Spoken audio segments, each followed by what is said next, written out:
ধর্মীয় অনুভূতিতে আঘাতের অপরাধে শাস্তি বাড়িয়ে মৃত্যুদণ্ড বা যাবজ্জীবন কারাদণ্ডের পাশাপাশি এমন অপরাধকে জামিন অযোগ্য করার পরামর্শ দিয়েছেন হাইকোর্ট।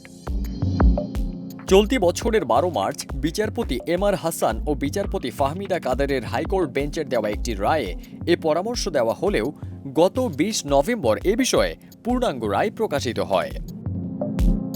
গত 20 নভেম্বর পূর্ণাঙ্গ পাঠের পর্যবেক্ষণে হাইকোর্ট বেঞ্চ বলেন, বিবেক বর্জিত, ধৃষ্টতামূলক ও উস্কানিমূলক বক্তব্য ও আচরণের জন্য মৃত্যুদণ্ড বা যাবজ্জীবন কারাদণ্ডের শাস্তির বিধান থাকা বাঞ্ছনীয়, যা সংসদ বিবেচনা করে দেখতে পারে। আদালত আরও বলেন, ধর্মকে কেন্দ্র করে যে কোনো উস্কানিমূলক বক্তব্য বা কাজ নিরুৎসাহিত করার জন্য এমন অপরাধের ক্ষেত্রে শাস্তির মাত্রা বাড়িয়ে এগুলোকে অজামিনযোগ্য গণ্য করা আবশ্যক। ফারদিন সানি, দেশ রূপান্তর।